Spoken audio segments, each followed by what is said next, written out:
Oop. There we go. Wow. Hi, folks. Okay, so this is. It's been a while since I've done this, so you'll pardon me, hopefully, if things are a little bit rough around the edges. This is where I plan on spending a couple hours just reading the works from this particular individual. His name is Francois Rabelais. You can see down there. Something like in 1570-ish, and for I don't know how freaking long. He wrote a very long-winded series of novels, which are they're definitely a cultural treasure. They've been translated into English by some Victorian gents in like the late 1800s, and the yeah, fortunately it does. Okay, I forgot to hit the update button. So, if you refresh the stream, does it have a new thing instead? Would you be so kind as to check? Oh, marvelous. I'd set it all up and then just forgot to hit the button. So, joke's on me, eh? Anyway, right. So I plan on being somewhat more interactive with the chat window. Since it's right there, I should be able to respond relatively easily. I'm also hoping to minimize my ums in the future. I'm just going to start reading this thing. I think it'll stand for itself. Hopefully, it will explain itself as we go along. Maybe a little bit rough. We'll see how it goes, right? This is hopefully amusing for everyone. Prologue. Here we are. Chapter 1, Part 1 of the Genealogy and Antiquity of Gargantua. I must refer to you to the great chronicle of Pantagruel for the knowledge of that genealogy and antiquity of race by which Gargantua is come unto us. In it, you may understand more at large how the giants were born in this world, and how from them by a direct line issued Gargantua, the father of Pantagruel. And do not take ill, for if this time I pass by it, although the subject be such, that the oftener it were remembered, the more it would please your worshipful Signorias, according to which you have the authority of Plato in Philebo and Gorgias, and of Flaccus, who says that there are some kinds of purposes, such as these are without doubt, which, the frequentlier they be repeated, still prove the more delectable. Would to God everyone had as certain knowledge of his genealogy, since the time of the Ark of Noah until this age. I think many are at this day emperors, kings, dukes, princes, and popes on the earth, whose extraction is from some porters and pardoned peddlers. As, on the contrary, many are now poor wandering beggars, wretched and miserable, who are descended from the blood and lineage of great kings and emperors, occasioned, as I conceive it, by the transport and revolution of kingdoms and empires, from the Assyrians to the Medes, or is it Medes? From the Medes to the Persians, from the Persians to the Macedonians, from the Macedonians to the Romans, from the Romans to the Greeks, from the Greeks to the French. And to give you, nice. And to give you some hint concerning myself, who speaks unto you, I cannot think but I am come of the race of some rich king or prince in former times. For never yet saw you any man that had a greater desire to be a king, and to be rich, than I have. And that only that I may make good cheer, do nothing, nor care for anything, and plentifully enrich my friends, and all honest and learned men. But herein do I comfort myself, that in the other world I shall be so, yea, and greater too than at this present I dare wish. As for you, with the same or better conceit, consolate yourselves in your distresses, and drink fresh if you can come by it. To return to our weathers, I say that by the sovereign gift of heaven, the antiquity and genealogy of Gargantua hath been reserved for our use more full and perfect than any other except that of the Messiahs, whereof I mean not to speak, for it belongs not unto my purpose, and the devils, that is to say, the false accusers and dissembled gospelers, will therein oppose me. This genealogy was found by John Andrew in a meadow, which he had near the pole arch, under the olive tree, as you go to Narse, where, as he was making cast up some ditches, the diggers with their mattocks struck against a great brazen tomb, and unmeasurably long, for they could never find the end thereof, by reason that it entered too far within the sluices of Vienne. Opening this tomb in a certain place thereof, sealed on the top with the mark of a goblet, about which was written in Etrurian letters, Hic bibiter.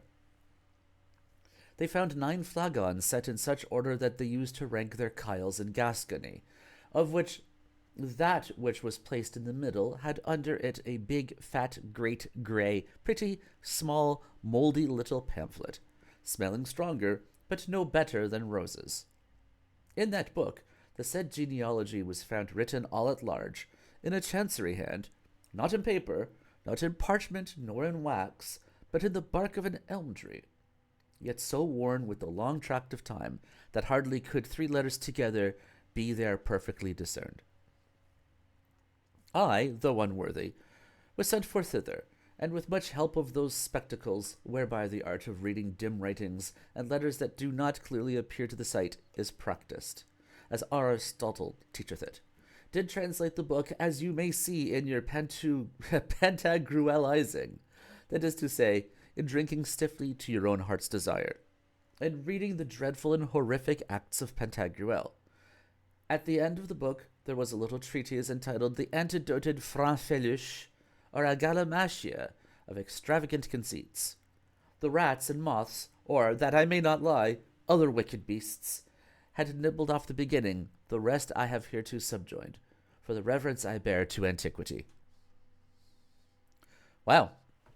That's, I don't even know how to summarize that. Hang on. Overshooting. Chapter 1, Part 2. The Antidoted Franfeluche, or a Gallimatia of extravagant conceits found in an ancient monument. No sooner did the Cibrians overcome pass through the air to shun the dew of summer, but, at his coming straight tubs were filled, with pure fresh butter down in showers distilled, wherewith when watered was his grandam. Hey! Aloud he cried, fish it, sir, I pray ye, because his beard is almost all bewrayed, or that he would hold 'em to a scale, he prayed. To lick his slipper, some told was much better, than to gain pardons, and the merit greater. In the interim, a crafty chuff approaches, from the depth issued, where they fish for roaches, who said, good sirs, some of them let us save. The eel is here, and in this hollow cave you'll find, if that our looks on it demur, a great waste in the bottom of his fur. To read this chapter when he did begin, nothing but a calf's horn were found therein. I feel, quoth he, the mitre which doth hold my head so chill, it makes my brains take cold. Being with the perfume of a turnip warmed, to stay by chimney hearths himself he armed, provided that a new thill horse they made, of every person of a hair-brained head. I guess it should be Haid. His Haid! They talked of the... Hey, I get the feeling this is somebody trying to do limericks or some kind of poetry, obviously, but it's written as paragraphs. I just sort of stumbled through it and then I realized that word was supposed to rhyme with that word. And I guess in somebody else's dialect, that would probably make sense. Yeah. Maid and Haid, or it would be med and head.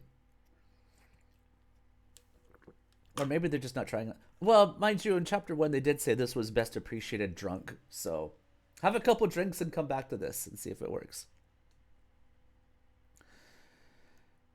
They talked of the bunghole of St. Noel's. I caught me by surprise. They talked of the bunghole of St. Noel's, of Gilbathar, and 1,000 other holes. If they might be reduced to a scary stuff, such as might not be subjected to the cough, since every man unseemly did it find to see them gaping thus at every wind. For, if perhaps they handsomely were closed, for pledges they might to men... For pledges they to men might be exposed. Oh, you get such points for the Gua reference, though. Bring on the bung holes. Let there be no lack. I've got a bunch of them here in my sack. Woo. In this arrest by Hercules, the raven was flayed at his return from Libya haven. Why am I not I, said Minos, there invited? Unless it be myself, not one's omitted. And then it is their mind. I do no more of frogs and oysters send them any store. In case they spare my life and prove but civil, I give their sale of distaffs to the devil. How much longer does this go? This is just kind of... The original French would have been a whole lot better here, I feel. To quail him comes QB, who limping frets at the safe sale of tricksy crackarettes. The bolter, the grand Cyclops' cousin, those did massacre, whilst each one wiped his nose. Few ingles in this fallow ground are bred, but on a tanner's mill are winnowed. Run thither, all of you, the alarm sound clear. You shall have more than you had the last year. Tricksy crackarettes is pretty cool. Short while thereafter was the bird of Jove resolved to speak, though dismal it should prove. Prov? I'm trying to find the right... I don't know how you run that. Would that be resolved? Yet was afraid when he saw them in ire. They should o'erthrow quite flat down dead the empire. He rather choosed the fire from heaven to steal, to boats where were red herrings put to sail, than to be calm against those who strive to brave us, and to the Masseret's fond words enslave us. All this at last concluded gallantly, in spite of 8 and her hern-like thigh, who, sitting, saw Penthesilea ta'en in her old age for a crest-selling quean. That was tortured. Each one cried out, Thou filthy collier toad, doth it become thee to be found abroad? Thou hast the Roman standard filched away, which they in rags of parchment did display. Juno was born, who, under the rainbow, was a bird catching with her duck below, when her with such a grievous trick they plied, that she had almost been bethwacked by it. That's good, I love bethwacked. The bargain was that of that throatful, she should of Proserpina have 2 eggs free, and if that she thereafter should be found, she to a hawthorn hill should be fast bound. 7 months thereafter, lacking 22, he that of old did Carthage town undo, did bravely midst them all himself advance, requiring them his inheritance. Oh, although they justly made up the division, according to the Schuwelt law's decision, by distributing stores of brews and beef to these poor fellows that did pen the brief. But the year will come, sign of a trickish bow, 5 spindles yarned, and 3 pot bottoms too. I guess that was a Turkish bow. But still, well, 2 bow. Anyway. A Turkish boo. There we go. You can't fool me. Wherein of a discourteous king the dock shall peppered be under an hermit's frock. Ah, that for one she hypocrite you must permit so many acres to be lost. Oh. Seize this vizard may become another, withdraw yourselves unto the serpent's brother. 'Tis in times past, that he who is shall reign, with his good friends in peace now and again. No rash nor heady prince shall then rule crave, each good will its arbiterment shall have. And the jolly, promised of old us doomed to the heavens' guests, shall in its beacon come. Then shall the breeding mares that benumbed were, like royal palfreys ride triumphant there. And this continue shall from time to time, till Mars be fettered for an unknown crime. Then shall one come who others will surpass, delightful, pleasing, matchless, full of grass. Look, I'm going to make this rhyme. Cheer up your hearts, or approach to this repast, all trusty friends of mine, for he's desassed. That's good. Who would not for a world return again, so highly shall time past be cried up then. He who was made of wax shall lodge each member close by the hinges of a block of timber. We then shall no more master hoot the swagger who the alarum bells holds. Wow. Hoot the swagger who the alarum bells holds oot. Could one seize on the dagger which he bears, heads would be free from tingling in the airs, to baffle the whole storehouse of abuses. Thus, farewell Apollo and the Muses. You know, I didn't retain any of that in the budget of my memory. I have no clue what that was on about at all. But let's move on. If you have an explanation, I'm definitely interested. Chapter 1, Part 3. How Gargantua was carried 11 months in his mother's belly. Grangousier was a good fellow in his time, and notable jester. He loved to drink neat, as much as any man that then was in the world, and would willingly eat salt meat. To this intent he was ordinarily well furnished with gammons of bacon, both of Westphalia, Mayence, and Bayonne, with stores of dried neat's tongues, plenty of links, chitterlings, and puddings in their season. Together with salt beef and mustard, a good deal of hard roes of powdered mullet called botargos, great provision of sausages, not of Bologna, for he feared the Lombard bacon, but of Bigorre, Longalnay, Beren, and Rouargue. In the vigor of his age, he married Gargamel, daughter to the king of the Parpaillon, a jolly pug and well-mouthed wench. These two did oftentimes do the two-backed beast together, joyfully rubbing and frotting their bacon gainst one another, insofar that at last she became great with child of a fair son, and went with him unto the 11th month. For so long,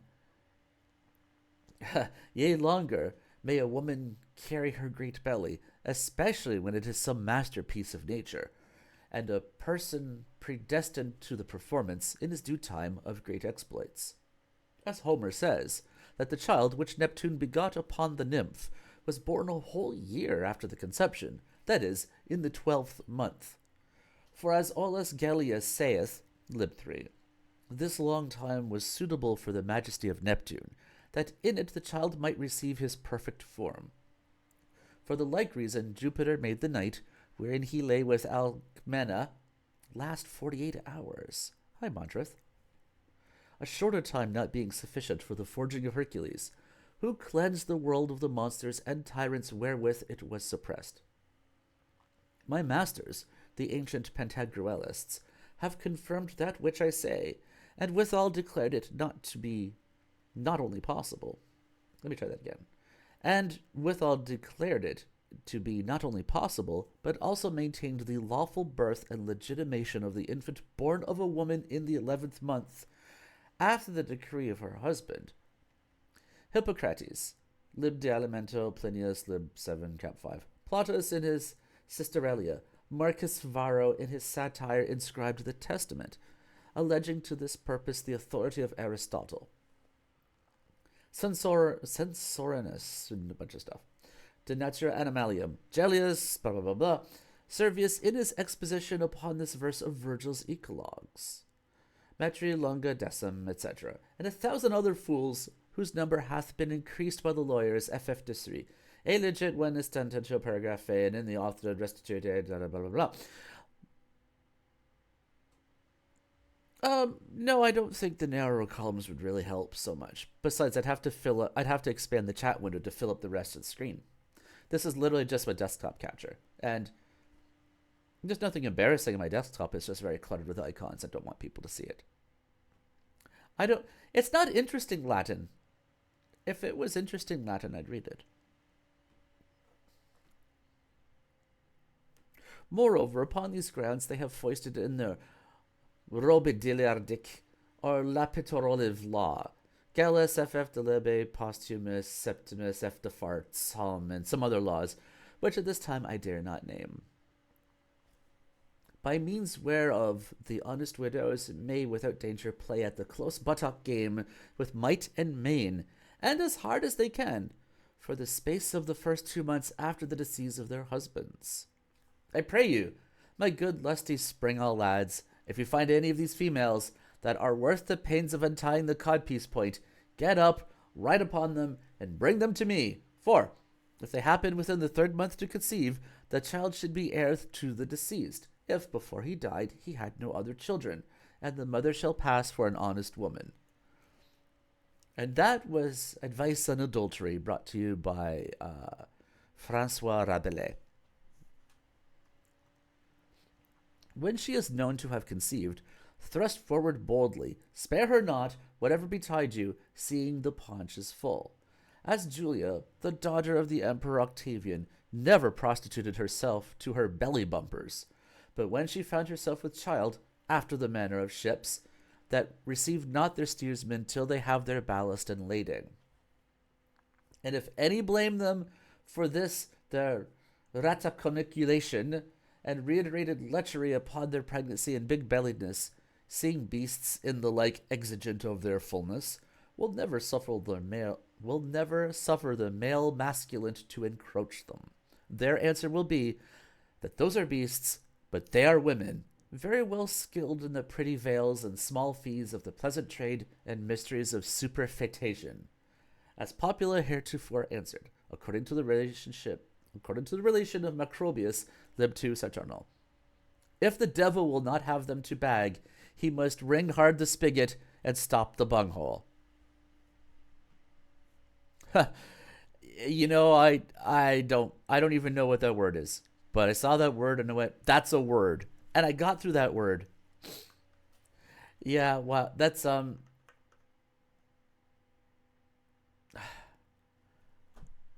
it is the most gentlemanly, crassest thing I've read in a long time.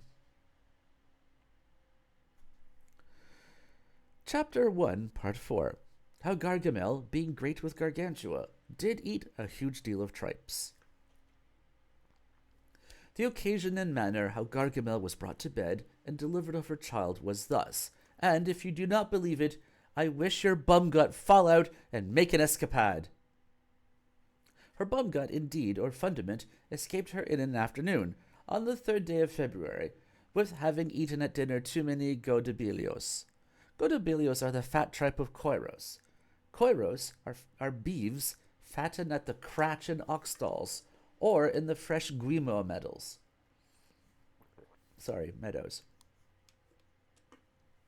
Guimo meadows are those that, for their fruitfulness, may be mowed twice a year. Of those fat beeves, they had killed 367,014 to be salted at Shrovetide, that in the entering of the spring they might have plenty of powdered beef, wherewithal to season their mouths at the beginning of their meals, and to taste their wine the better. I think what he's basically saying is that if you can't find you a woman, you should kind of take matters into your own hands. And, or maybe, I don't even know. I think it's best not to analyze it too much. It's Gargamel. There's an L-E. It's the feminine Gargamel. So it's Gargamelle.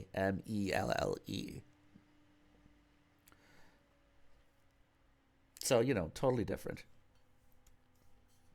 They had abundance of tripes, as you have heard, and they were so delicious that everyone licked his fingers. But the mischief was this, that, for all men could do, there was no possibility to keep them long in that relish. For in a very short time they would have stunk, which had been an undecent thing. It was therefore concluded that they should be all of them gulched up, without losing anything. To this effect they invited all the burghers of Seine, of Suille, of the Roche-Clermont, of Vaugadry, without omitting the Coudray, Montpensier, the Gueux de Vede, and other their neighbours.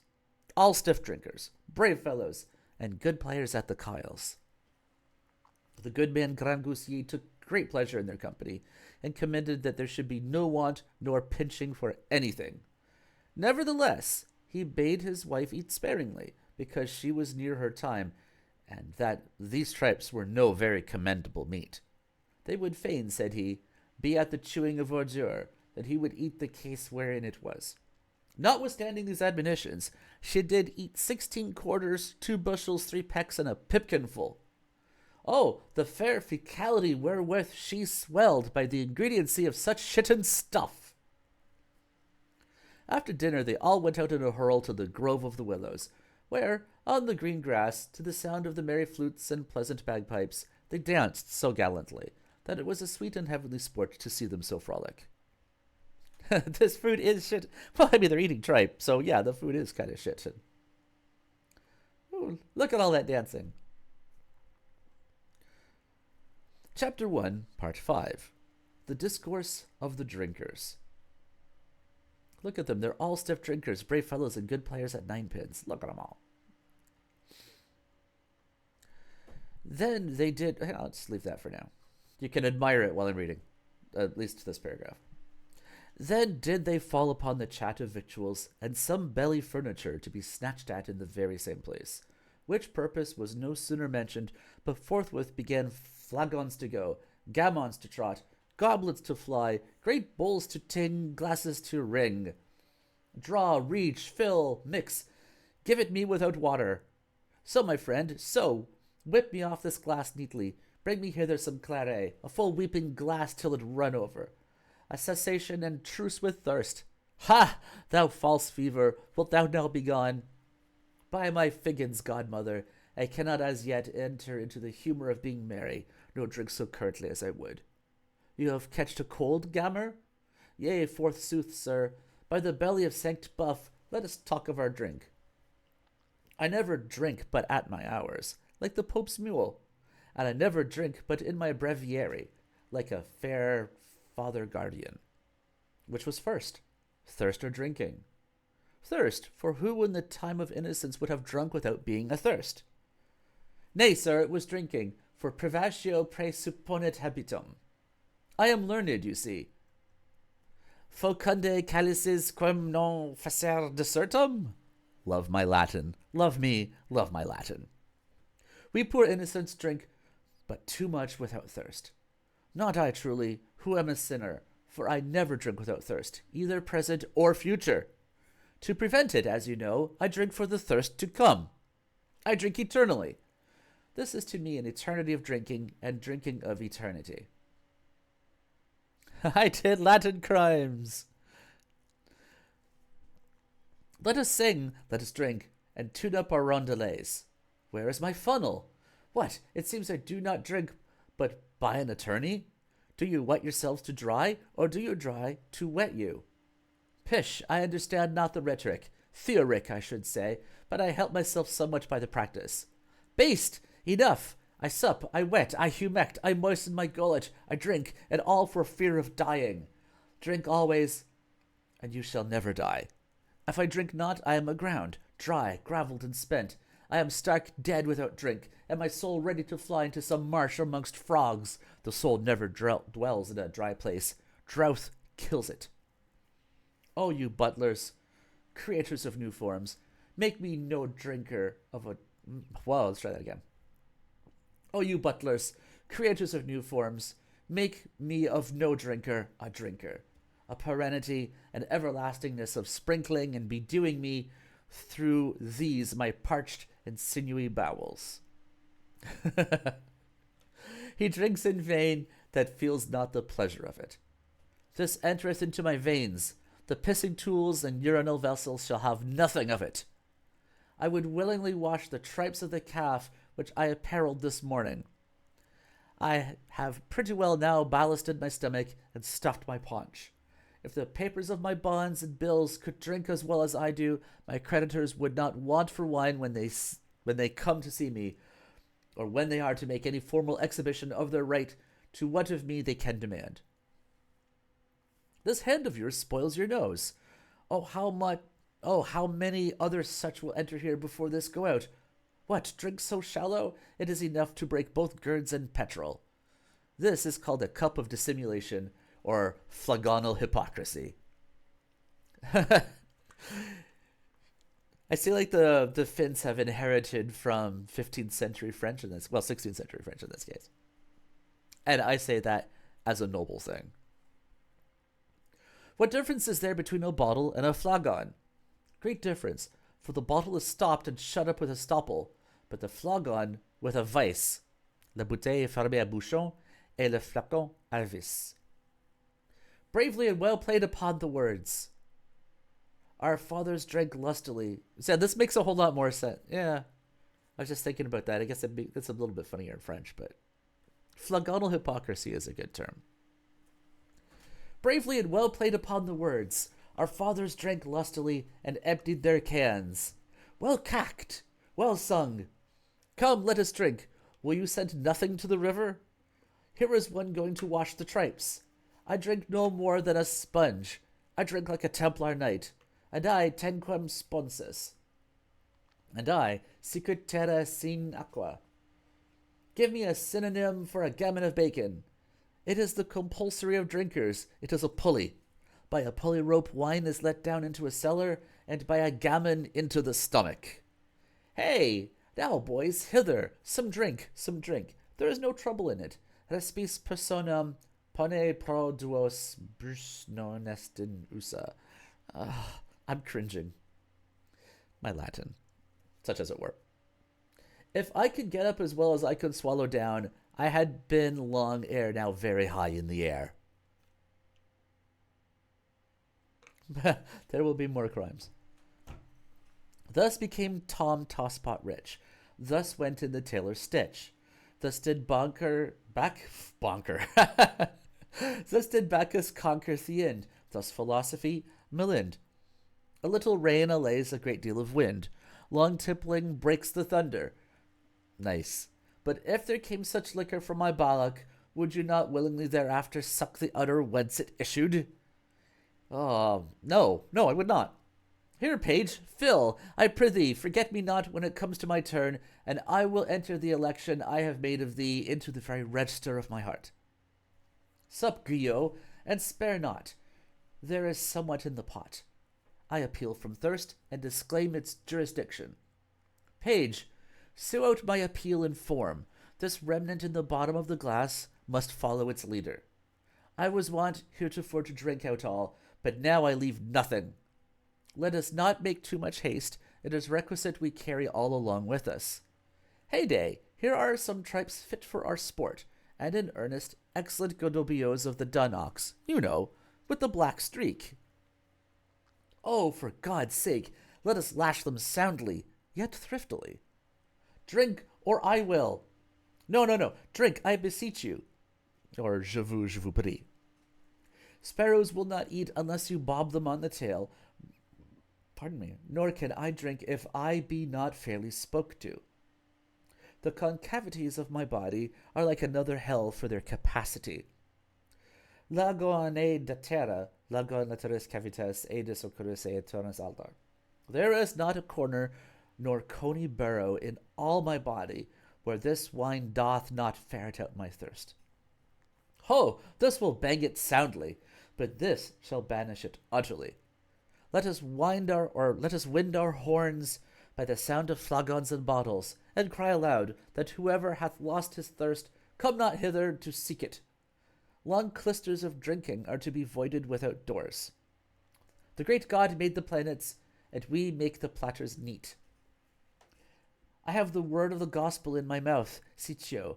The stone called asbestos is not more unquenchable than the thirst of my paternity.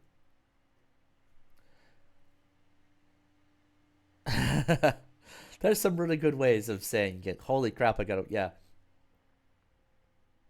Appetite comes with eating, says Anguston, but the thirst goes away with drinking. I have a remedy against thirst, quite contrary to that which is good against the biting of a mad dog. Keep running after a dog, and he will never bite you. Drink always before the thirst, and it will never come upon you. There I catch you, I awake you. Argus had 100 eyes for his sight. A butler should have, like Briareus, 100 hands wherewith to fill us wine indefatigably. Hey now, lads, let us moisten ourselves. It will be time to dry hereafter. White wine here, wine, boys.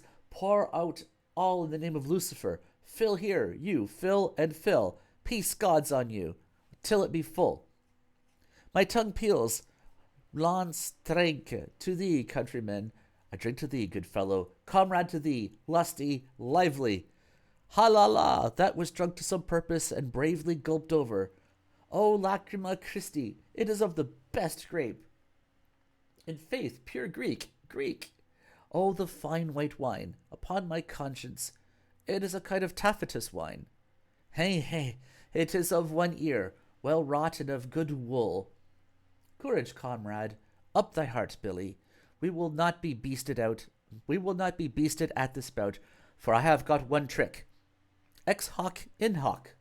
There is no enchantment nor charm there. Every one of you hath seen it. My apprenticeship is out. I am a free man at this trade. I am Prester Mast. Prester Masse, Meister Paz? Prish, Brum, I should say Master Past. Oh, the drinkers, those that are adry, oh, poor thirsty souls. Good page, my friend, fill me here some, and crown the wine, I pray thee. Like a cardinal. Natura abhorret vacuum. Would you say that a fly could drink in this? This is after the fashion of Switzerland. Clear off, neat, supernaculum. Come, therefore, blades, to this divine liquor and celestial juice. Swill it over heartily, and spare not. It is a decoction of nectar and ambrosia. I like that, the one thing, yeah. Well, I think they're just having... It's like... I don't know if you've been... Well, I mean, G surely has, but I remember going to a party and getting completely snockered, for lack of a better term. And then they plopped me down on a mattress beside this young lady, and she and I had a very long conversation. And I promised you, it was a very deep and lively conversation. It was brilliant. I don't remember a word of it. It has been a while. I don't drink like that anymore.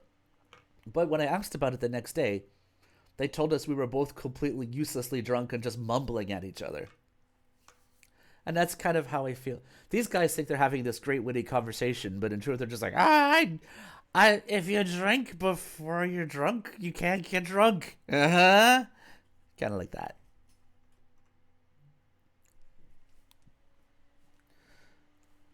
And I guess it's kind of shocking in a way, because I mean, this is what, written in 1570 or thereabouts. I mean, this is a whole long paragraph just extolling the virtues of being completely shit-faced in public, such as it were, which I imagine would be pretty shocking to some people. Anyway, Chapter 1, Part 6, How Gargantua was born in a strange manner.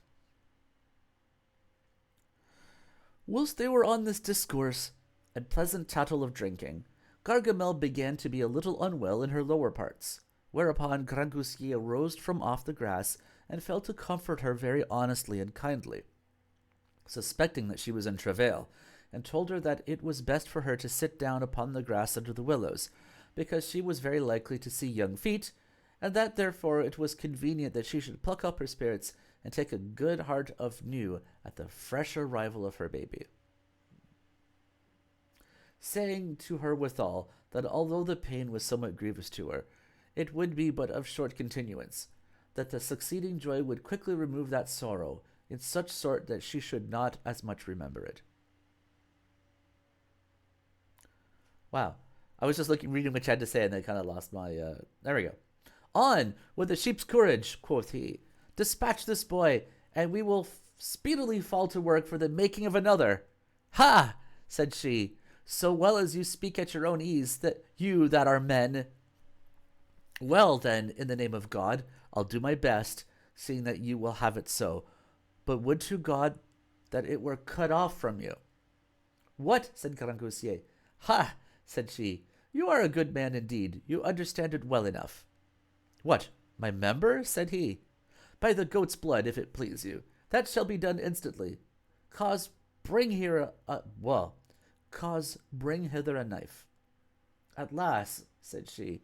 The Lord forbid, and pray Jesus to forgive me. I did not say it from my heart. Therefore let it alone, and do not do it neither more nor less any kind of harm from my speaking so to you. But I am like to have work enough to do today, and all for your member, yet God bless you and it. Well, I mean, credit where it's due. He offered to cut it off for her, and she's like, no, don't worry about it.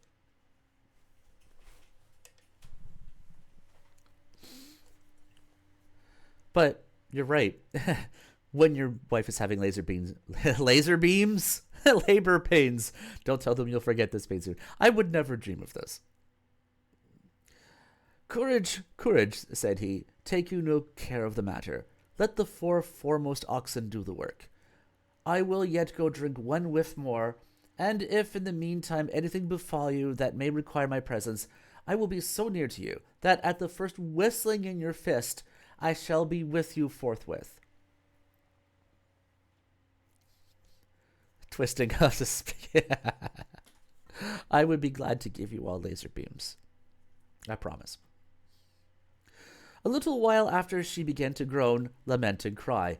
Then suddenly came the midwives from all quarters, who, groping her below, found some pelodries, which was a certain filthy stuff, and of a taste truly bad enough.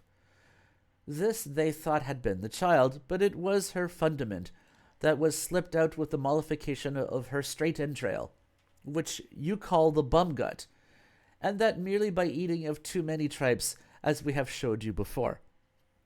Whereupon an old ugly trot in the company, who had the repute of an expert she-physician, and was come from Brise-Pie, near to Saint-Genou, 80 years before, made her so horrible a restrictive and binding medicine, and whereby all her laris, arse-pipes, and conduits were so opulated, stopped, obstructed, and contracted, that you could hardly have opened and enlarged them with your teeth, which is a terrible thing to think upon, seeing the devil at the mass of St. Martin's was puzzled with the like task, when with his teeth he had lengthened out the parchment, whereupon he wrote the tittle-tattle of 2 young mangy whores.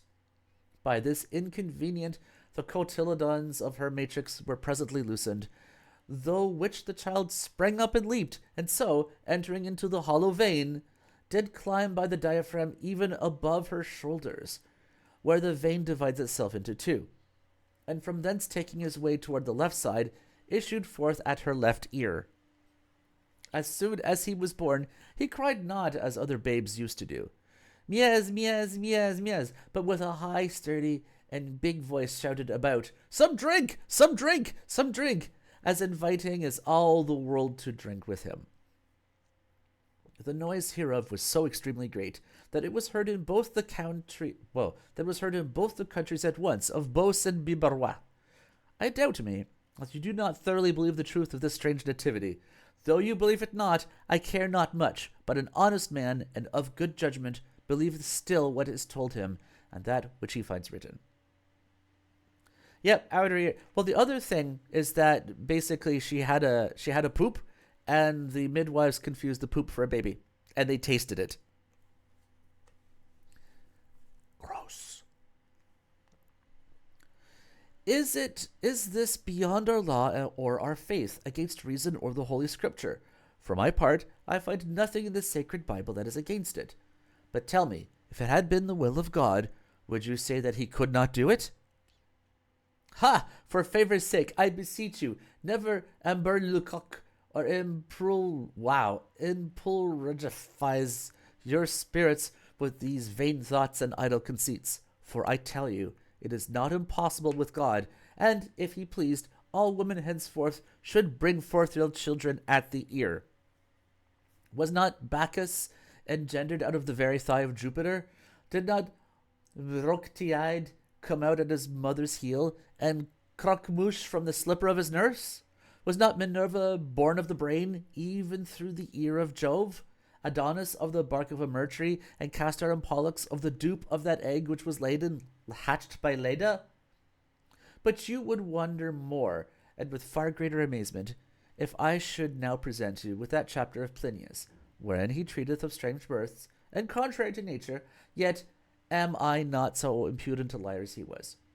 Read the 7th book of his natural history, chapter 3, and trouble not my head any more about this. I'm surprised I got to the word impulregifies. Yeah, that is a word. Yeah, so like if you don't believe it, go read his thing and leave me alone. All right, I'm an honest man. I read what is written, and in doing so, I tell you the truth as it was written.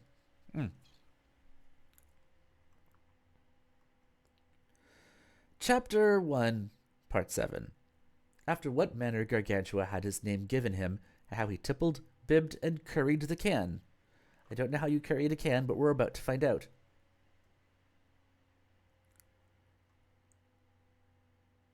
I can't even parse where the girl is in this picture. I mean, you see the hand. Oh, there's her face. Okay. All right. I'm starting to parse it a bit more. Hold on a second. Lips getting a little dry here. The good man Gargantua, drinking and making merry with the rest, heard the horrible noise which his son had made as he entered into the light of this world. And when he cried out, "Some drink, some drink, some drink!" Whereupon he said in French, "Que grand tu as, et souple le goussier," that is to say, how great and nimble a throat thou hast. Which the company hearing, said that verily the child ought to be called Gargantua, because it was the first word that after his birth his father had spoke. Well, he said Gargantua, not Gargantua, but okay, we're just nitpicking here. It was the first word that after his birth his father had spoke, in imitation and at the example of the ancient Hebrews, whereunto he condescended, and his mother was very well pleased therewith. In the meanwhile, to quiet the child, they gave him to drink a tir largo, that is, till his throat was like to crack with it. Then was he carried to the font, and there baptized according to the manner of good Christians. Immediately thereafter were appointed for him 17,913 cows of the towns of Potei and Brehemont, to furnish him with milk in ordinary, for it was impossible to find a nurse sufficient for him in all the country, considering the great quantity of milk that was requisite for his nourishment.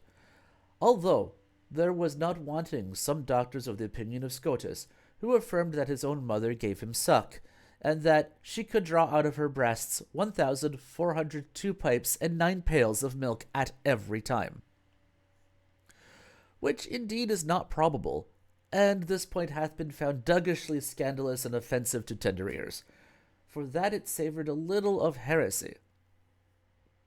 Thus was he handled for 1 year and 10 months, after which time by the advice of physicians they began to carry him, and then was made for him a fine little cart drawn with oxen, of the invention of Jan Dino, wherein they led him hither and thither with great joy, for he was worth the seeing, for he was a fine boy, and had a burly physiognomy. I hope I said that right. And almost 10 chins. He cried very little, but beshit himself every hour, for, to speak truly of him, he was wonderfully phlegmatic in his posteriors, both by reason of his natural complexion and the accidental disposition which had befallen him by his too much quaffing of the septembral juice. Oh, well, thank you. I appreciate that knowledge. Yet without a cause, did he not sup 1 drop.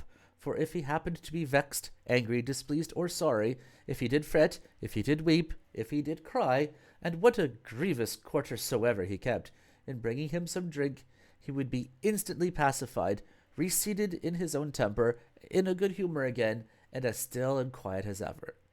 One of his governesses told me, swearing by her fig, how he was so accustomed to this kind of way, that at the sound of pints and flagons, he would on a sudden fall into an ecstasy, as if he had then tasted of the joys of paradise, so that they, upon consideration of this, his divine complexion, would every morning, to cheer him up, play with knife upon the glasses, on the bottles with their stopples, and on the pottle pots with their lids and covers, at the sound whereof he did become gay, did leap for joy, would loll and rock himself in the cradle, then nod with his head, monocordizing with his fingers, and baritonizing with his tail.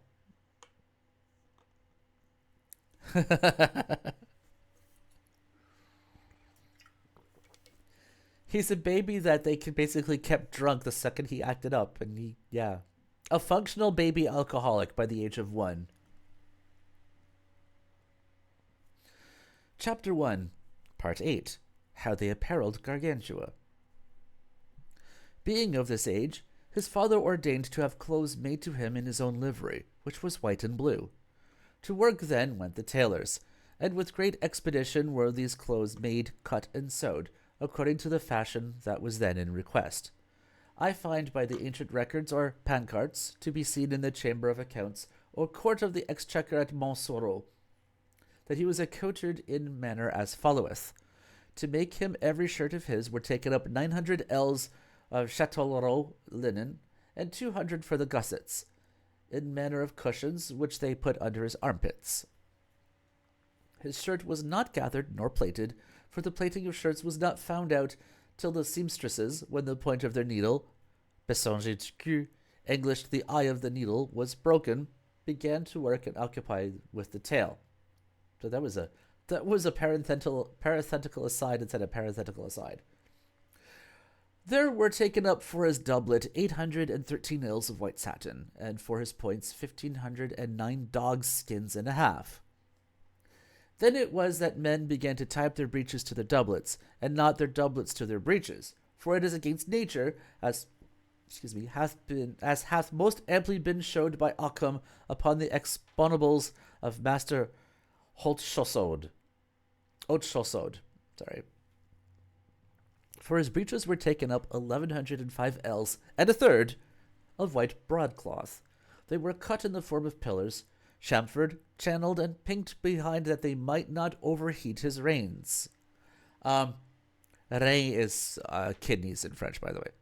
And were within the panes puffed out with the lining of as much blue damask as was needed.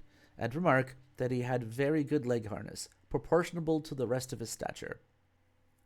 For his codpiece were used 16 ells and a quarter of the same cloth, and it was fashioned on the top like unto a triumphant arch, most gallantly fastened with 2 enamelled clasps, in each of which were set a great emerald, as big as an orange, for, as says Orpheus, lib de lapidibus, and with Plinius, libro ultimo. It hath an erective virtue, and comfortative of the natural member. The exeter, outjecting or outstanding, of his codpiece was of the length of a yard, jagged and pinked, and withal bagging, and strutting out with the blue damask lining, after the manner of his breeches. But had you seen the fair embroidery of the small needlework pearl, and the curiously interlaced knots, by the goldsmith's art set out and trimmed with rich diamonds, precious rubies, fine turquoises, costly emeralds, and Persian pearls, you would have compared it to a fair cornucopia, or horn of abundance, such as you see in antiques, or as Rhea gave to the 2 nymphs, Amalthea and Ida, the nurses of Jupiter. That this baby is also huge, and his codpiece is a yard long, so your mileage may vary. And like to that horn of abundance, it was still gallant, succulent, droppy, sappy, pithy, lively, always flourishing, always fructifying, full of juice, full of flower, full of fruit, and all manner of delight. I avow God, it would have done one good to have seen him, but I will tell you more of him in the book, which I have made of the dignity of codpieces. One thing I will tell you, that it was both long and large, so it was well furnished and victualled within, nothing like unto the hypocritical codpieces of some fond wooers and wench courtiers, which are stuffed only with wind, to the great prejudice of the female sex. For his shoes were taken up 406 ells of blue crimson velvet, and were very neatly cut by parallel lines, joined in uniform cylinders. For the soling of them were made use of 1,100 hides of brown cows, shapen like the tail of a keeling. For his coat were taken up 1,800 ells of blue velvet, dyed in grain, embroidered in its borders with fair gilliflowers, in the middle decked with silver pearl, intermixed with plates of gold and store of pearls, hereby showing that in his time he would prove an especial good fellow and singular whipcan. Well, it is. Like if women are interested in what a man's packing, they probably would like to see that it's actually packing, I guess.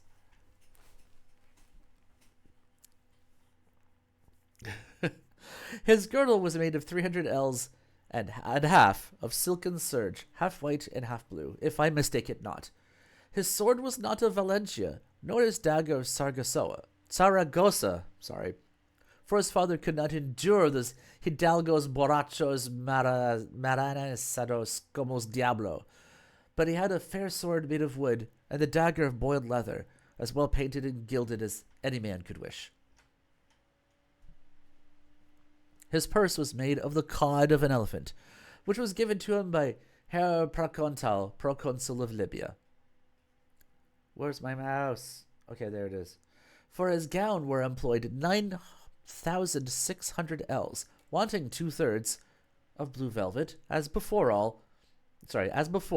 also diagonally pearled, that by true perspective issued thence an unnamed color, like that you see in the necks of turtle doves or turkey cocks, which wonderfully rejoiced the eyes of the beholders. For his bonnet or cap were taken up 302 ells and a quarter of white velvet, and the form thereof was wide and round, of the bigness of his head. For his father said that the caps of the Marabais fashion, made like the cover of a pasty, would one time or other bring a mischief on those that wore them. For his plume he wore a fair great blue feather, plucked from an onocrotal of the country of Hyrcania the Wild, very prettily hanging down over his right ear. For the jewel or brooch, which in his cap he carried, he had in a cake of gold, weighing 68 marks, a fair piece enamelled, wherein was portrayed a man's body with 2 heads, looking toward one another, 4 arms, 4 feet, 2 arses, such as Plato in Symposio says was the mystical beginning of man's nature, and about it was written in Ionic letters, Agame uzete ta otes. Oh, God. Or rather, now I'm going to make it Greek. Or rather, ener ke gune zugada anthrotos idiatata. Or idiatata. That is, vir e mulier junctum proprissimi homo. To wear about his neck he had a golden chain weighing 25,063 marks of gold, the links thereof being made after the manner of great berries, amongst them which were set in work, green jaspers engraven and cut dragon-like. Don't be sassing him. The dude was a monk. He really did attend his classics courses. So no sassing allowed. Okay, sassing is allowed. All environed with beams and sparks, as King Nisipsos of old was wont to wear them, and it reached down to the very bust of the rising of his belly, whereby he reaped great benefit all his life long, as the Greek physicians know well enough.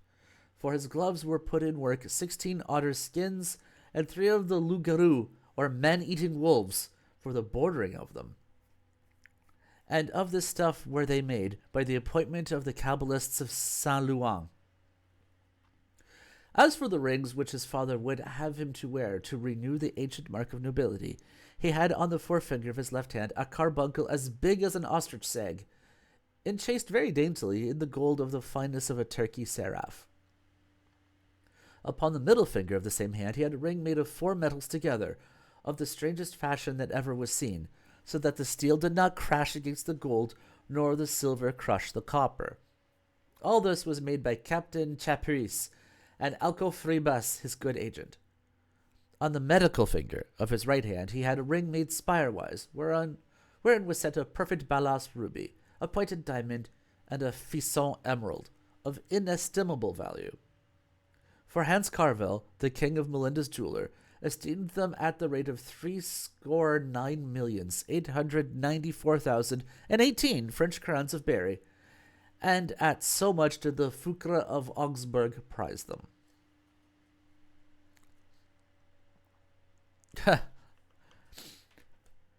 Oh yeah, this is like, If this character was a mush description, though, it would have just been like, and his feet were pretty, and his toes were pretty, and the toenails were pretty, and the knees are pretty, and the shins are pretty, and it's got a heart-shaped face that is very pretty, and the breasts are probably huge. Wow. All right. Doing some good time here. Chapter 1, Part 9. The Colors and Liveries of Gargantua. Gargantua's colors were white and blue, as I have showed you before, which by his father would give us to understand that his son to him was a heavenly joy.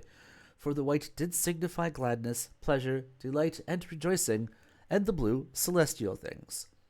I know well enough that, in reading this, you laugh at the old drinker, and hold this exposition of colors to be very extravagant and utterly disagreeable to reason, because white is said to signify faith and blue constancy.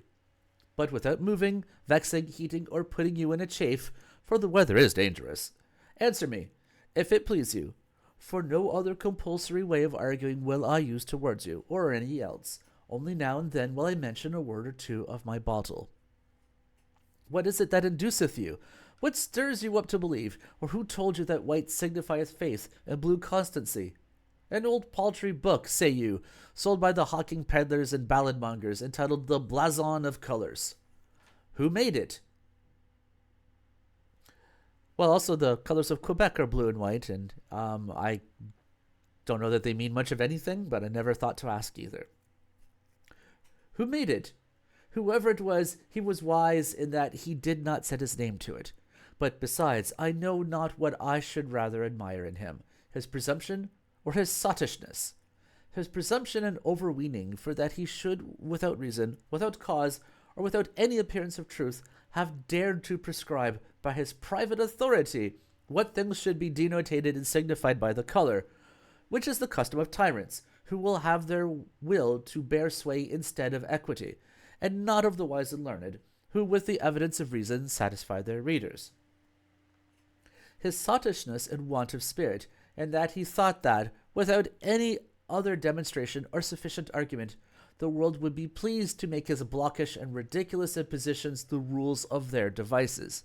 In effect, according to the proverb, to a shitten tale fails never ordure, he hath found, it seems, some simple ninny in those rude times of old, when the wearing of high round bonnets was in fashion, who gave some trust to his writings, according to which they carved and engraved their apothegms and mottos, trapped and caparisoned their mules and sumpter horses, apparelled their pages, quartered their breeches, bordered their gloves, fringed the curtains and valances of their beds, painted their ensigns, composed songs, and, which is worse, placed many deceitful jugglings and unworthy base tricks undiscoveredly amongst the very chastest matrons and most revered sciences. In the like darkness and mist of ignorance are wrapped up those vainglorious courtiers and name transposers, who that's a self-dig, by the way, who going about in their impressas to signify espérance, that is, hope, have portrayed a sphere, and birds' pens for pains, lancolie, which is the flower columbine, for melancholy, a waning noon or crescent, to show the increasing arising of one's fortune, a bench rotten or broken, to signify bankrupt, non and a corslet for non der habit, otherwise non der habit, it shall not last, un lit sans ciel, that is, a bed without a tester, for un licencié, a graduated person, as bachelor in divinity or utter barrister at law, which are equivocals so absurd and witless, so barbarous and clownish, that a fox-tail should be fastened to the next piece of, and vizard made of, a cow's-herd, given to everyone that henceforth should offer, after the restitution of learning, to make use of any such fopperies in France. By the same reasons, if reasons I should call them, and not ravings rather, and idle triflings about words, might I cause paint a panier, to signify that I am in pain, a mustard pot that my heart tarries much for't, when pissing upwards for a bishop, the bottom of a pair of breeches for a vessel full of farthings. Or should there be farthings? I don't know. A codpiece for the office of the clerks of the sentences, decrees, or judgments, or rather, as the English bears it, for the tail of a codfish, and a dog's turd for the dainty turd wherein lies the love of my sweetheart. Far otherwise did heretofore the sages of Egypt, when they wrote by letters, which they call hieroglyphics, which none understood who were not skilled in the virtue, property, and nature of the things represented by them. Of which Orus Apollon hath in Greek composed 2 books, and Polyphilus in his Dream of Love set down more.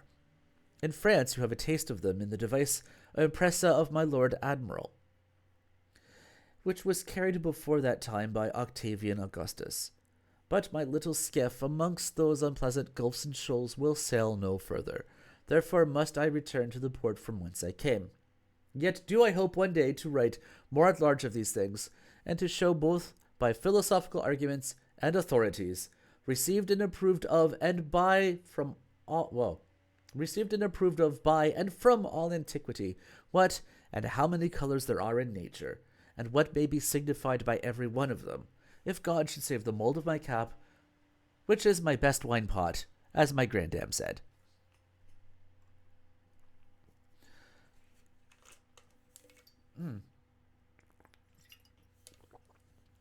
Chapter 1, 10, Part 10, of that which is signified by the colors white and blue. The white therefore signifieth joy, solace, and gladness, and that not at random, but upon just and very good grounds, which you may perceive to be true, if laying aside all prejudicate affections, you will but give ear to what I shall expound unto you. Aristotle saith that, supposing 2 things contrary in their kind, as good and evil, virtue and vice, heat and cold, white and black, pleasure and pain, joy and grief, and so of others, if you couple them in such manner that the contrary of one kind may agree in reason with the contrary of the other, it must follow by consequence that the other contrary must answer to the remnant opposite to that wherefore it is conferred.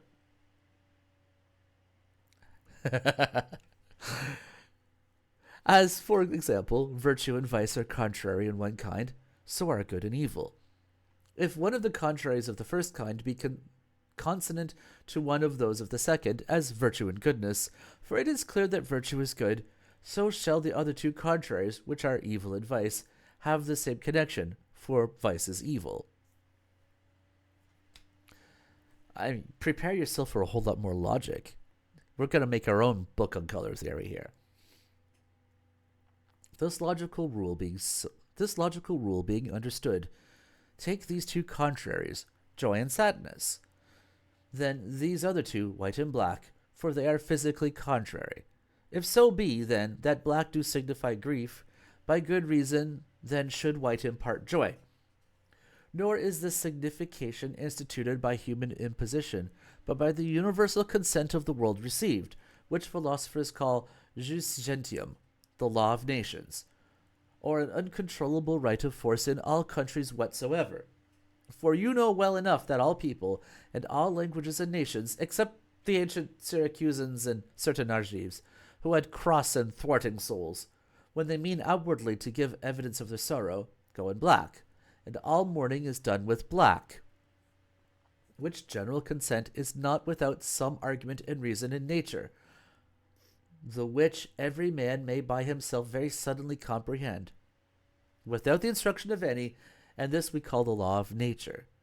By virtue of the same natural instinct, we know that by white all the world hath understood joy, gladness, mirth, pleasure, and delight. Don't you bring your don't bring your Asian logic here. Don't have time for that.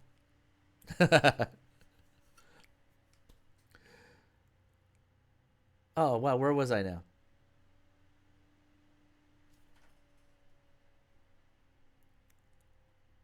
By virtue of the same natural instinct, we know that by white all the world hath understood joy, glad. Okay, I did that one.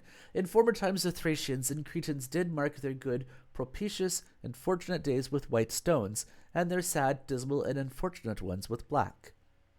Is not the night mournful, sad, and melancholic? It is black and dark by the privation of light. Doth not the light comfort all the world? And it is more white than anything else. which to prove I could direct you to the book of Laurentius Valla against Bartolus, but an evangelical testimony I hope will content you. Matthew 17. It is said that, at the transfiguration of our Lord, Vestimentia ejus facta sunt alba secret lux. Oh, I cringe every time I have to read Latin.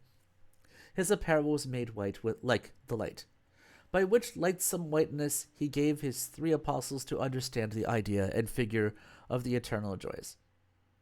For by the light are all men comforted, according to the word of the old woman, who, although she had never a tooth in her head, was wont to say, Bona lux. And Tobit, chapter 5, after he had lost his sight, when Raphael saluted him, answered, What joy can I have, that I do not see the light of heaven? And that color did the angels testify the joy of the whole world at the resurrection of our Savior. John 20, and at his ascension, Acts 1. With the like color of vesture did St. John the Evangelist, Apocalypse 4:7, see the faithful clothed in the heavenly and blessed Jerusalem. I think like every time I mangle Latin, you have to have a drink or something. We'll probably reserve that for next week.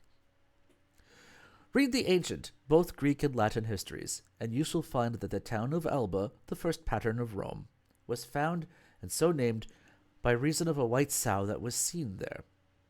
You shall likewise find in these stories that when any man, after he had vanquished his enemies, was by decree of the Senate to enter into Rome triumphantly, he usually rode in a chariot drawn by white horses, which in the ovation triumph was also the custom. For by no sign or color would they so significantly express the joy of their coming as by the white. You shall there also find how Pericles, the general of the Athenians, would needs have that part of his army unto whose lot befell the white beans, to spend the whole day in mirth, pleasure, and ease, whilst the rest were a-fighting. 1,000 other examples and places I could allege to this purpose, but that is not here where I should do it. By understanding hereof, you may resolve one problem, which Alexander Aphrodisius hath accounted unanswerable. Why the lion, who with his only cry and roaring affrights all beasts, dreads, and feareth only a white cock? Yeah, basically, if you just write enough, it becomes true. So hold on to your butts, because there's a whole lot more yet coming. For as Proclus saith, Libro de Sacrificio Magia, it is because the presence of the virtue of the sun, which is the origin and promptuary of all terrestrial and sidereal light, doth more symbolize and agree with a white cock, as well in regard of that color, as of his property and specifical quality, than with a lion. He saith, furthermore, that devils have been often seen in the shape of lions, which at the sight of a white cock have presently vanished. This is the cause why Galli, or Gallices, so are Frenchmen called, because they are naturally white as milk, which the Greeks do call gala, do willingly wear in their caps white feathers. For by nature they are of a candid disposition, merry, kind, gracious, and well-beloved, for their cognizance and arms have the whitest flower of any, the flower de luce, or lily. And there's your fleur-de-lis mythology right there. If you demand how, by white, nature would have us understand joy and gladness, I answer that the analogy and uniformity is thus. For as the white doth outwardly disperse and scatter the rays of the sight, whereby the optic spirits are manifestly dissolved, according to the opinion of Aristotle in his Problems and Perspective treatises, you may likewise perceive by experience, when you pass over mountains covered with snow, how you will complain that you cannot see well, as Xenophon writes to have happened to his men, and as Galen very largely declareth, lib 10 de usa partium, just so the heart with excessive joy is inwardly dilated, and suffereth a manifest resolution of the vital spirits, which may go so far on that it may thereby be deprived of its nourishment, and by consequence of life itself, by this pericari or extremity of gladness. As Galen saith, lib 12 method, lib 5, blah, blah, blah, blah, blah, and as it hath come to pass in former times. Witness Marcus Tullius, lib 1, a bunch of stuff. Various, Aristotle, Titus Livius, in his relation of the Battle of Cannae, Plinius, Lib 7, Agellius, and many other writers, to Diagoras the Rhodian, Chilon, Sophocles, Dionysius? We'll go with that one. The tyrant of Sicily, Philippides, Philemon, Polycrates, Philistion, M. Juventi, and others who died with joy.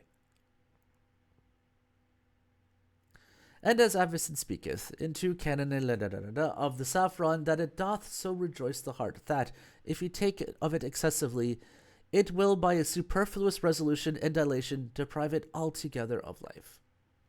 Here peruse Alex Aphrodisius Lib 1, and that for a cause. But what? It seems I am entered further into this point that I intended at the first. Here, therefore, will I strike sail, referring to the rest to that book of mine which handleth this matter to the full. Meanwhile, in a word, I will tell you that blue doth certainly signify heaven and heavenly things, by the same tokens and symbols that white signifieth joy and pleasure.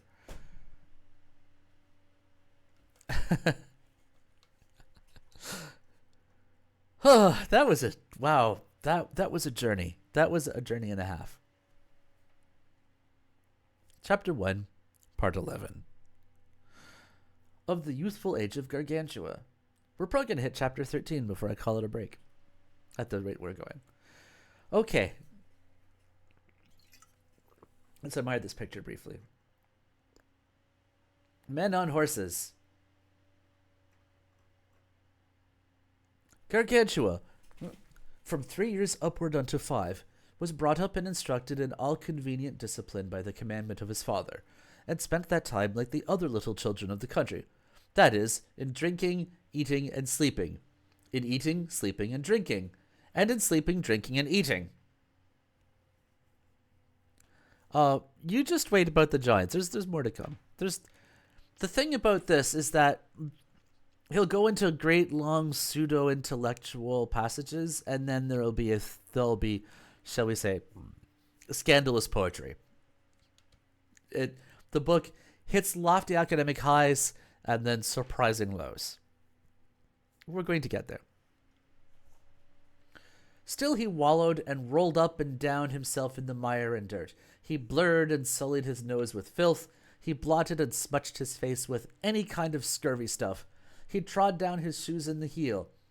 At the flies he did oftentimes yawn, and ran very heartily after the butterflies, the empire whereof belonged to his father. He pissed in his shoes, shit in his shirt, and wiped his nose on his sleeve. He did let his snot and snivel fall in his pottage, and dabbled, paddled, and slobbered everywhere. He would drink in his slipper, and ordinarily rub his belly against a pannier. He sharpened his teeth with a top, washed his hands with his broth, and combed his head with a bowl. He would sit down betwixt two stools, and his arse to the ground, would cover himself with a wet sack, and drink in eating of his soup. He did eat his cake sometimes without bread, would bite in laughing, and laugh in biting. Oftentimes he did spit in the basin, and fart for fatness, piss against the sun, and hide himself in the water for fear of rain. He would strike out of the cold iron, be often in the dumps, and friggin' wiggle in it. He would flay the fox, say the apes pasternotter, return to his sheep, and turn the hogs to the hay. He would beat the dogs before the lion, put the plough before the oxen, and claw where it did not itch. He would pump one to draw somewhat out of him, by griping all that would hold fast nothing, and always eat his white bread first. He shoed the geese, kept a self-tickling to make himself laugh, and was very steadable in the kitchen, made a mock at the gods, would cause sing Magnificat, Magnificat at matin, and found it very convenient to do so. He would eat cabbage and shite beets, knew flies in a dish of milk, and would make them lose their feet.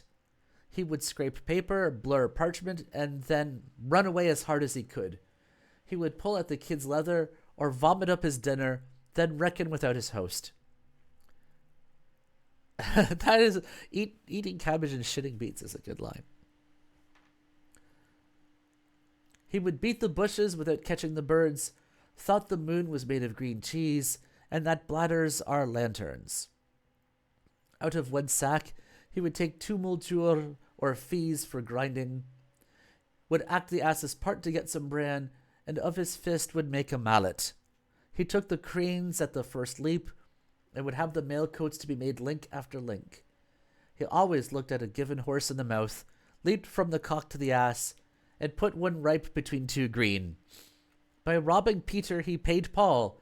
He kept the moon from the wolves, and hoped to catch larks if ever the heaven should fall. He did make of necessity virtue, of such bread such pottage, and cared as little for the peeled as for the shaven. Every morning he did cast up his gorge, and his father's little dogs eat out of the dish with him, and he with them. He would bite their ears, and they would scratch his nose. He would blow in their arses, and they would lick his chaps. But hearken, good fellows, till the spigot ill betake you, and whirl around your brains, if you do not give ear. This little lecher was always groping his nurses and governesses, upside down, arsey-versey, topsy-turvy, harry-booty-kay, and with a yakko hake hick yo, handling them very rudely and jumbling and tumbling them to keep them going, for he had already begun to exercise the tools, and put his codpiece in practice. Which codpiece, or braguette, his governesses did every day deck up and His governesses did every day deck up and adorn with fair nosegays, curious rubies, sweet flowers, and fine silken tufts, and very pleasantly would pass their time in taking you-know-what between their fingers, and dandling it, till it did revive and creep up to the bulk and stiffness of a suppository, or a street Magdalian, which is a hard rolled-up salve spread upon leather. Then did they burst out in laughing, when they saw it lift up its ears, as if the sport had liked them. One of them would call it her little dilly, her staff of love, her quillity, her fossetin, her dandilolly. Another her peen, her jolly kyle, her bableret, her membratoon, her quick-set imp. Another again, her branch of coral, her female adamant, her placket racket, her Cyprian scepter, her jewel for ladies. And some of the other women would give it these names: my bungety, my stoppleto, my bush rusher, my gallant wimble, my pretty borer, my coney burrow ferret. I like that one. My little piercer, my augretine, my dangling hangers. Down right to it, stiff and stout, in and two, my pusher, dresser, pouting stick, my honey pipe, my pretty pillicock, linky pinky, fertility, my lusty andouille, and crimson chitterling, my little cui bardouille, my pretty rogue, and so forth. It belongs to me, said one. It is mine, said the other. What, quoth a third, shall I have no share in it? By my faith, I will cut it then. Ha, to cut it, said the other, would hurt him. Madame, do you cut little children's things? Were his cut off, he would be then Monsieur sans cœur, the curtailed master, and that he might play and sport himself after the manner of other little children of the country. They made him a fair-weather whirljack of the wings of the windmill of Mirebalais. That went somewhere. Man, nurses were weird. All right, Chapter 1, Part 12. Of Gargantua's wooden horses. I'm just trying to parse this image. All right, then. I guess that's baby Gargantua here. He led them up the great staircase of the castle.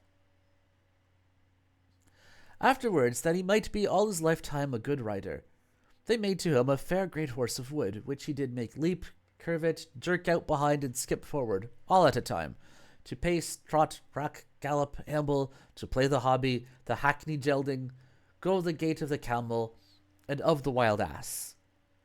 He made him also change his color of hair, as the monks of Thibaut, according to the variety of their holidays, used to do to their clothes, from bay brown to sorrel, dapple grey, mouse dun, deer color, roan, cow color, gingioline, skewed color, piebald, and the color of the savage elk. Himself of a huge big post made a hunting nag, and another for daily service of the beam of a vine press, and of a great oak made up a mule, with a footcloth for his chamber. Besides this, he had 10 or 12 spare horses, and 7 horses for post, and all these were lodged in his own chamber, close by his bedside. One day the lord of Bredenbag, Payansac, came to visit his father in great bravery, and with a gallant train, and at the same time came to see him likewise the Duke of Freemeal, Francrapa, and the Earl of Wetgullet, Mouillevent.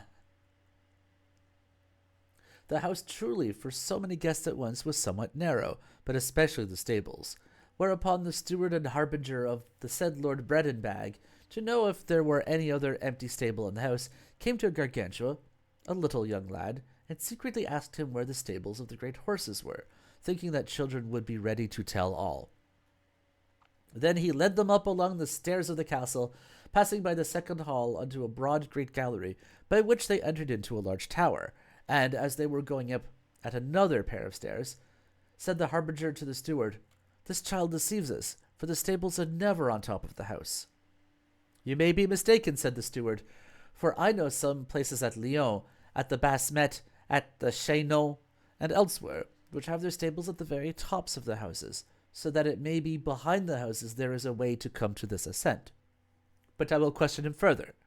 Then said he to Gargantua, "My pretty little boy, whither do you lead us?" "To the stable," said he, "of my great horses. We are almost come to it. We have but these stairs to go up at." Then leading them alongst another great hall, he brought them into his chamber, and, opening the door, said unto them, "This is the stable you ask for. This is my jennet, this is my gelding, or is it gelding? This is my courser, and this is my hackney, and laid on them with a great lever. I will bestow upon you," said he, "this Friesland horse.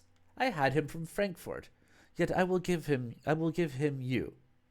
For he is a pretty little nag, and he will go very well, with a tessel of goshawks, 6 of spaniels, and a brace of greyhounds. Thus are you king of the hares and partridges for all this winter." "By St. John," said they, "now we are paid, for he hath gleeked us to some purpose. Bobbed we are now forever." "I deny it," said he. "He was not here above 3 days. Judge you now whether they had most cause either to hide their heads for shame or to laugh at the jest." As they were going down again thus amazed, he asked them, "Will you have a whim-wham, au Belliard?" "What is that?" said they. "It is," said he, 5 turns to make you a muzzle." "Today," said the steward, "though we happen to be roasted, we shall not be burnt, for we are pretty well quipped and larded, in my opinion. Oh, my jolly dapper boy, thou hast given us a gudgeon. I hope to see thee pope before I die." "I think so," said he myself, "and then shall you be a puppy, and this gentle popinjay a perfect papillard, that is, dissembler." "Well, well," said the harbinger. "But," said Gargantua, "guess how many stitches there are in my mother's smock." 16, quoth the harbinger.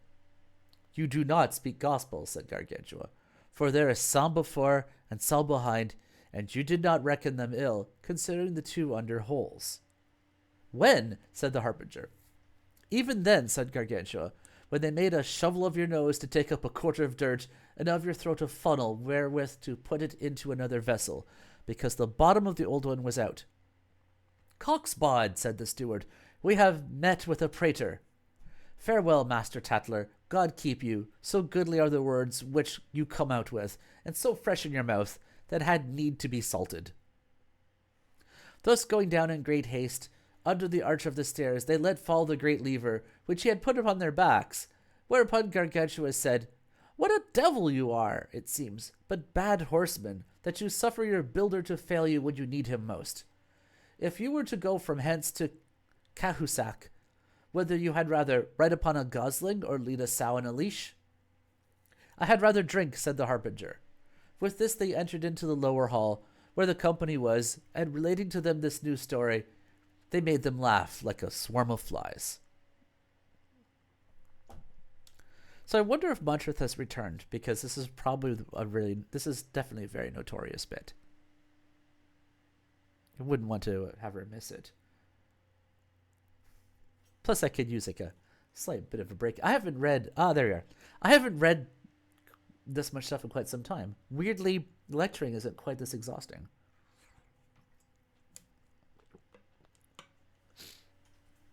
I appreciate knowing that you're back. Chapter 1, Part 13. How Gargantua's wonderful understanding became known to his father Grangousier by the invention of a torche-cul, or wipe breech. About the end of the 5th year, Grangousier, returning from the conquest of the Canarians, went by the way to see his son Gargantua.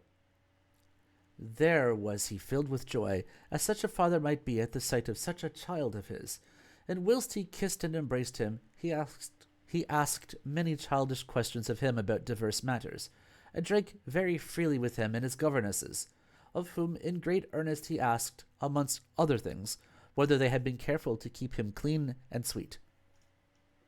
To this Gargantua answered, they had taken such a course for that himself, that in all the country there was not to be found a cleanlier boy than he. How was that? Said Grangousier. I have, answered Gargantua, by a long and curious experience, found out a means to wipe my bum, the most lordly, the most excellent, and the most convenient that ever was seen. What is that? Said Grangousier. How is it? I will tell you by and by, said Gargantua. Once I did wipe me with a gentlewoman's velvet mask, and found it to be good, for the softness of the silk was very voluptuous and pleasant to my fundament. Another time with one of their hoods, and in like manner that was comfortable. At another time with a lady's neckerchief, and after that I wiped me with some earpieces of hers made of crimson satin, but there was such a number of golden spangles in them, turny round things, a pox take them, that they fetched away all the skin of my tail with a vengeance. Now I wish St. Anthony's fire burned the bum-gut of the goldsmith that made them, and of her that wore them. This hurt I cured by wiping myself with a page's cap, garnished with a feather after the Switzer's fashion. Afterwards, in dunging behind a bush, I found a march cat, and with it I wiped my breech, but her claws were so sharp that they scratched and expulserated all my perineum. Of this I recovered the next morning thereafter, by wiping myself with my mother's gloves, of a most excellent perfume and scent of the Arabian Benin. After that I wiped me with sage, with fennel, with aneth, with marjoram, with roses, with gourd leaves, with beets, with colewort, with leaves of the vine tree, with mallows, woolblade, which is a tail scarlet, with lettuce, and with spinach leaves. All this did a great good to my leg. Then with mercury, with parsley, with nettles, with comfrey, but that gave me the great bloody flux of Lombardy, which I healed by wiping me with my braguette. Then I wiped my tail in the sheets, in the coverlet, in the curtains, with a cushion, with arras hangings, with a green carpet, with a tablecloth, with a napkin, with a handkerchief, with a combing cloth, in all which I found more pleasure than do the mangy dogs when you rub them. You have to remember, to go back to your question, Montreth, that he shat on the hour every hour. So he had a lot of shitting to do. Yea, but, said Grangousier, which torche-cul did you find to be the best? I was coming to it, said Gargantua, and by shall you hear the tu autem, and know the whole mystery and naught of the matter. I wiped myself with hay, with straw, with thatch rushes. That was hard to say. With thatch rushes, with flax, with wool, with paper. But who his foul tail with paper wipes who his foul tail with paper wipes shall out his bollocks leave some chips.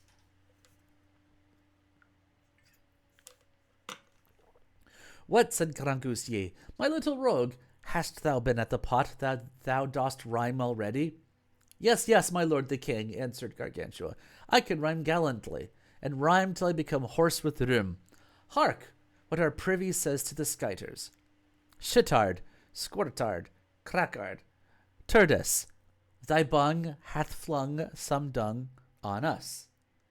Filthard, cackard, stinkard, St. Anthony's fire seize on thy bone. If thy dirt high, down by, thou do not wipe ere thou be gone.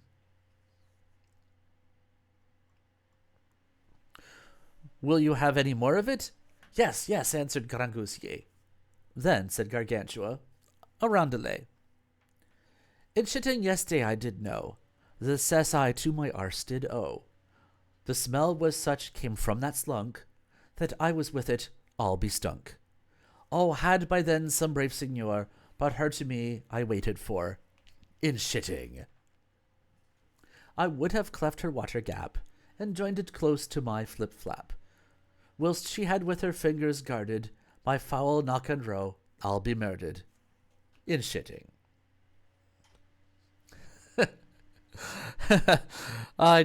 You have just given me reason not to watch further Star Wars. Had to think about what that was for a second. Now say that I can do nothing. By the merdi, they are not of my making, but I heard them of this old good grandam that you see here, and ever since have retained them in the budget of my memory. Let us return to our purpose, said Grangousier. What, said Gargantua, to skite? No, said Grangousier, but to wipe our tail. But, said Gargantua, will you not be content to pay a puncheon of Breton wine if I do not blank and gravel you in this matter and put you to a nonplus? Yes, truly, said Grangousier. There is no need of wiping one's tail, said Gargantua, but when it is foul. Foul it cannot be unless one hath been a skiting. Skite then we must before we wipe our tails. Oh, my pretty little waggish boy, said Grangousier, what an excellent wit thou hast! I will make thee very shortly proceed doctor in the jovial quirks of gay learning, and that by God, for thou hast more wit than age. Now, I prithee, go on in this torticulative or wipe bumatory discourse, and by my beard I swear, for one puncheon, thou shalt have 80 pipes. I mean of the good Breton wine, not that which grows in Britain, but the good country of Varon. Afterwards I wiped my bum, said Gargantua, with a kerchief, with a pillow, with a pantoufle, with a pouch, with a panier, but that was a wicked and unpleasant torche, and then with a hat. Of hats, take note that some are shorn, and others shaggy, some velveted, others covered with taffeties, and others with satin. The best of all these is the shaggy hat, for it makes a very neat abstersion of the fecal matter. Afterwards, I wiped my tail with a hen, with a cock, with a pullet, with a calfskin, with a hare, with a pigeon, with a cormorant, with an attorney's bag, with a montero, with a coif, with a falconer's lure. But, to conclude, I say and maintain that of all torches, arse whips, bum fodders, tail napkins, bunghole cleansers, and white breeches, there's none in the world comparable to the neck of a goose, that is well downed if you hold her head betwixt your legs, and believe me therein upon my honour, for you will feel thereby in your knock-hole a most wonderful pleasure, both in regard of the softness of said down and of the temperate heat of the goose, which is easily communicated to the bum gut and the rest of the inwards, in so far as to come even to the regions of the heart and brains. And think not that the felicity of the heroes and demigods in the Elysian fields consisted either in their asphodel, ambrosia, or nectar, as our old women here used to say, but in this, according to my judgment, that they wiped their tails with the neck of a goose, holding her head betwixt their legs, and such is the opinion of Master John of Scotland, alias Scotus. All right. Whew. We're going to do a couple more yet. I still have some time budget, and I'm going to do 2 hours. By Jove. This is definitely amusing, though. My mouth is kind of hurting from smiling this much. Chapter 1, Section 14. How Gargantua was taught Latin by a sophister. Or sophister? It's sophistry, isn't it? So I think I'm going to go with sophister here. unless somebody corrects me as I go. The good man Grangousier, having heard this discourse, was ravished with admiration, considering the high reach and marvellous understanding of his son Gargantua, and said to his governesses, Philip, king of Macedon, knew the great wit of his son Alexander by his skilful managing of a horse. For his horse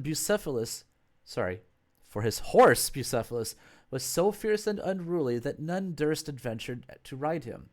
After that he had given to his riders such devilish falls, breaking the neck of this man, the other man's leg, braining one, and putting another out of his jawbone. This by Alexander being considered, one day in the hippodrome, which was a place appointed for the breaking and managing of great horses, he perceived that the fury of the horse proceeded merely from the fear he had of his own shadow, whereupon, getting on his back, he run him against the sun, so that the shadow fell behind, and by that means tamed the horse and brought him to his hand. Whereby his father, knowing the divine judgment that was in him, caused him most carefully to be instructed by Aristotle, who at the time was highly renowned above all the philosophers of Greece.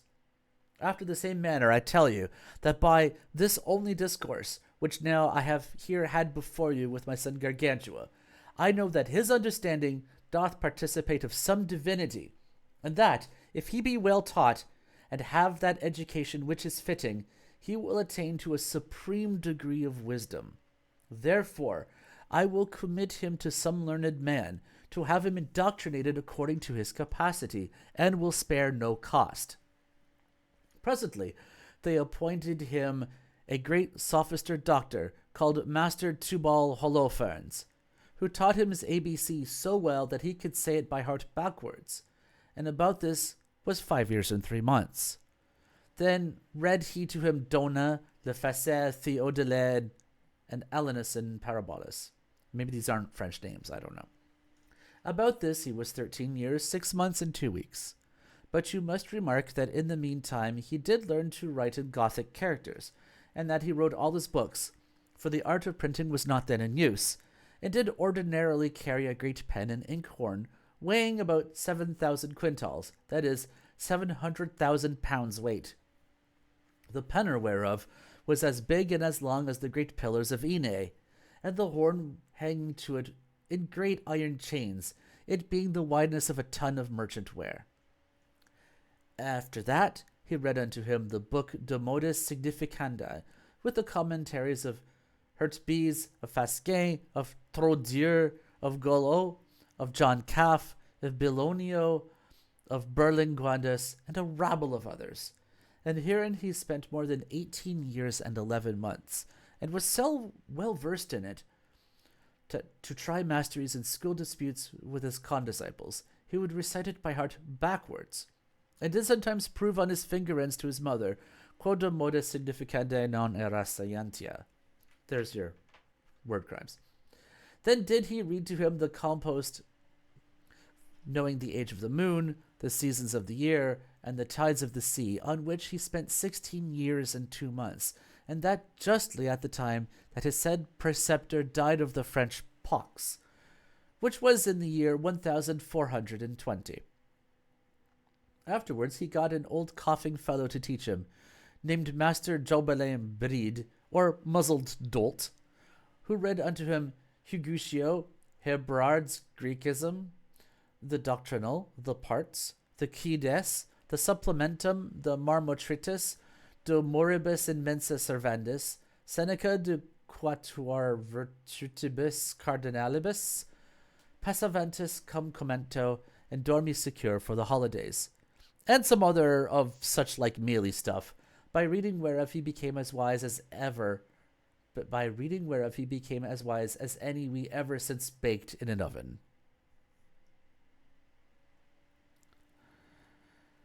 Chapter 1, Part 15. How Gargantua was put under other schoolmasters.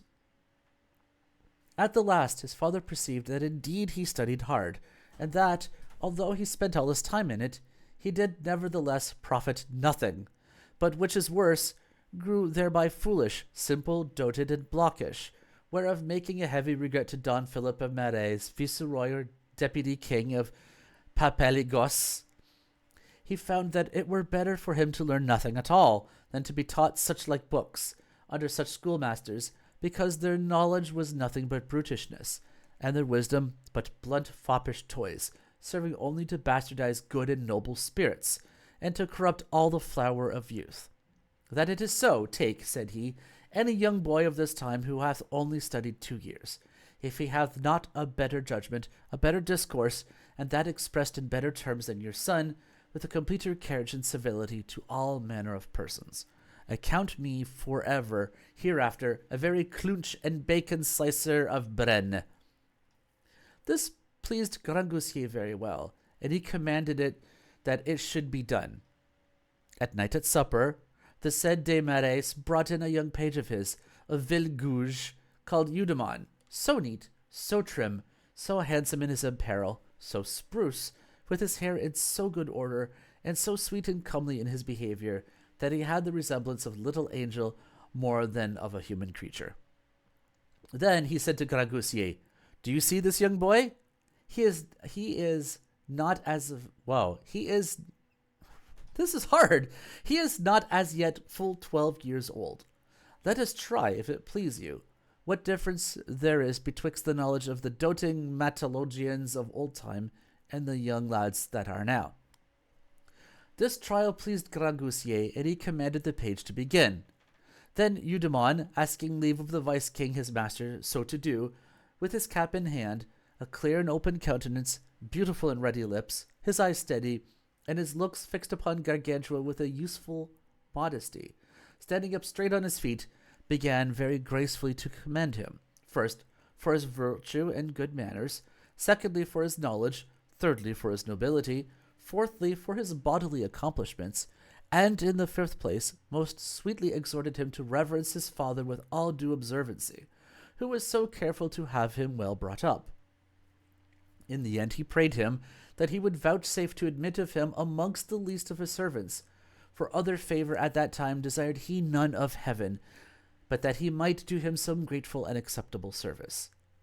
All this was delivered with such proper gestures, such distinct pronunciation, so pleasant a delivery, in such exquisite fine terms, and so good Latin, that he seemed rather like a Gracchus, a Cicero, an Aemilius of the time past, rather than a youth of this age. But all the countenance that Gargantua kept was, that he fell to crying like a cow, and cast down his face, hiding it with his cap.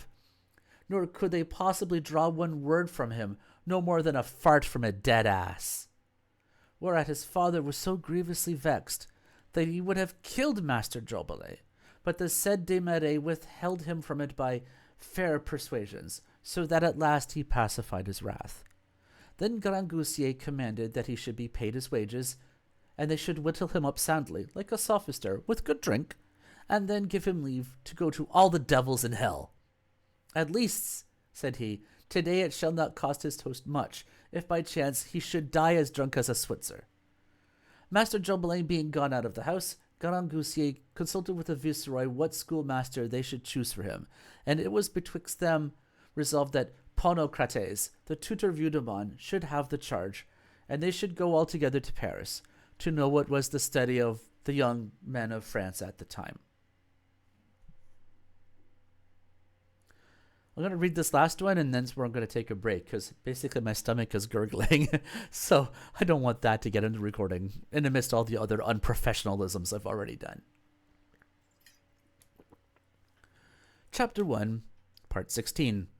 How Gargantua was sent to Paris, and of the huge great mare that he rode on, how she destroyed the ox-flies of the Beauce. That's a really big... Look at the size of that horse, man!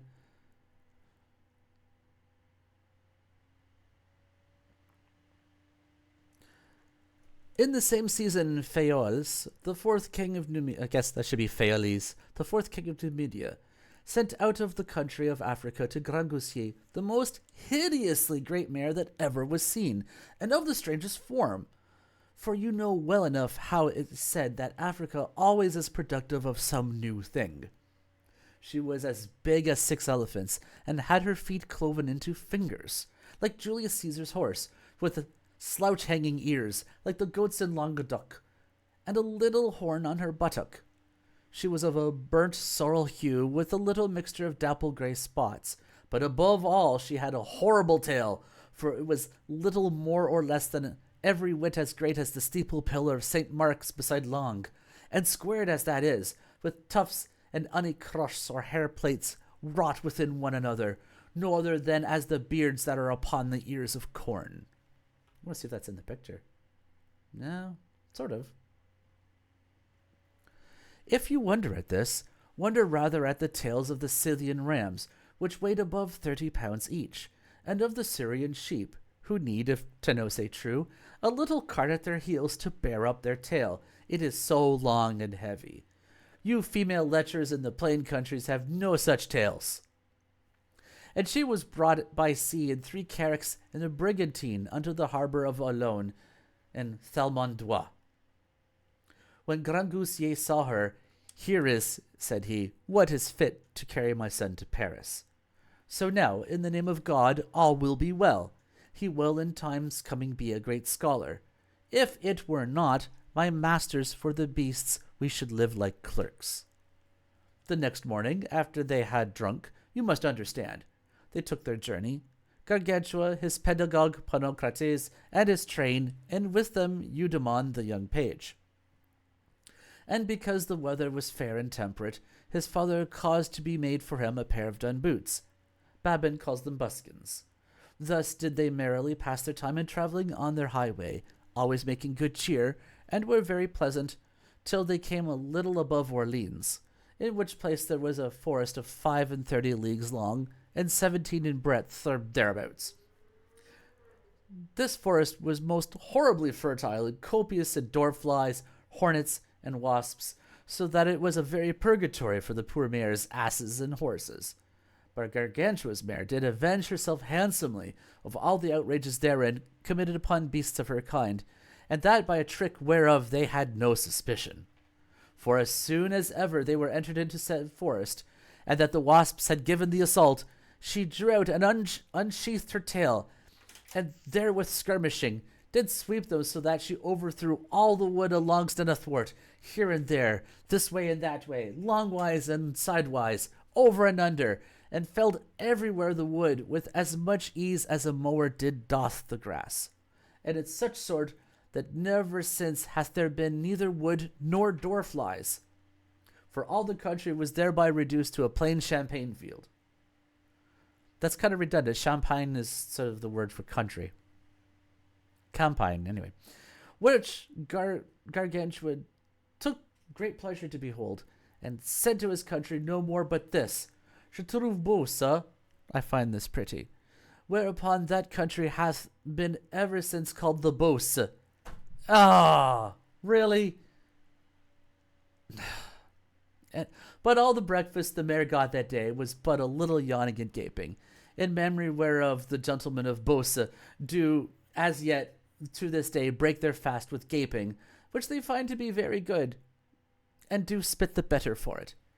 At last they come to Paris, where Gargantua refreshed himself 2 or 3 days, making very merry with his folks, inquiring what men of learning there were then in the city, and what wine they drunk there. All right, we're going to do one more, because I can fit this in time limit. Chapter 1, Part 17. Is it 7? Yeah, 17. How Gargantua paid his welcome to the Parisians, and how he took away the great bells of Our Lady's Church. He looks happy. Some few days after that they had refreshed themselves, he went to see the city, and was beheld of everybody there with great admiration. For the people of Paris are so sottish, so badaud, so foolish and fond by nature, that a juggler, a carrier of indulgences, a sumpter horse or mule with cymbals or tinkling bells, a blind fiddler in the middle of a cross lane, shall draw a greater confluence of people together than an evangelical preacher. And they pressed so hard upon him that he was constrained to rest himself upon the towers of Our Lady's Church.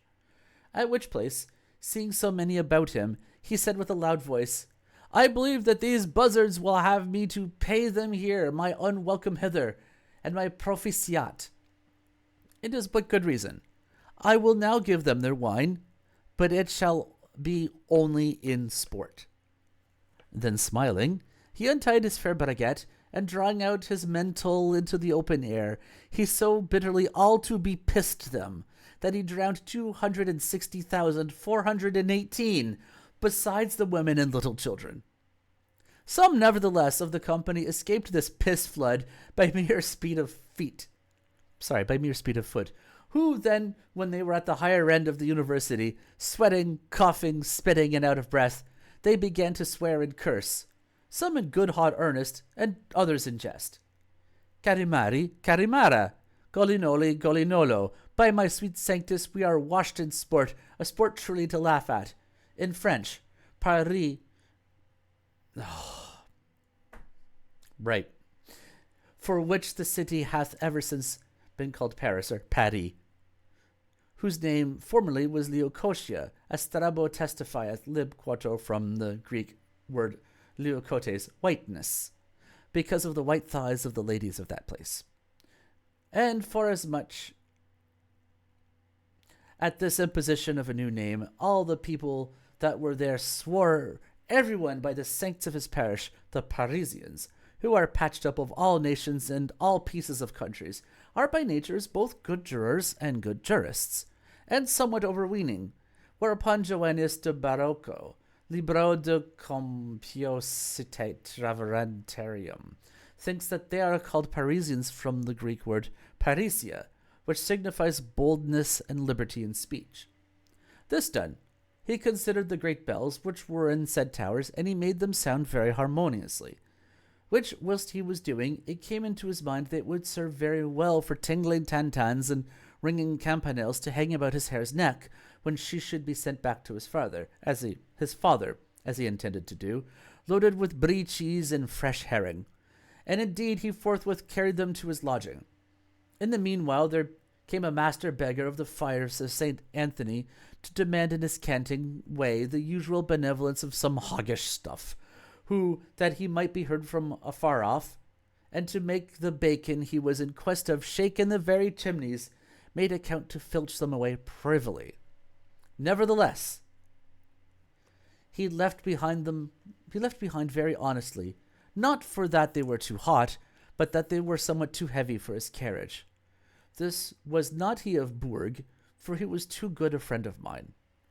All the city was risen up in sedition, they being, as you know, upon any slight occasion, so ready to uproars and insurrections, that foreign nations wonder at the patience of the kings of France, who do not, by good justice, restrain them from such tumultuous courses, seeing the manifold inconveniences which thence arise from day to day. Would to God I knew the shop wherein are forged these divisions and facetious combinations, that I might bring them to light in the confraternities of my parish. Believe for a truth that the place wherein the people gathered together were thus sulfured, hopurimated, moiled, and bepissed, was called Nestle, where was then, but now is no more, the oracle of Leucotia. There was the case proposed, and in the inconvenience showed of the transporting of the bells. After they had well ergoted pro and con, they concluded in Baralipton that they should send the oldest and most sufficient of the faculty unto Gargantua, to signify unto him the great and horrible prejudice they sustained by the want of those bells.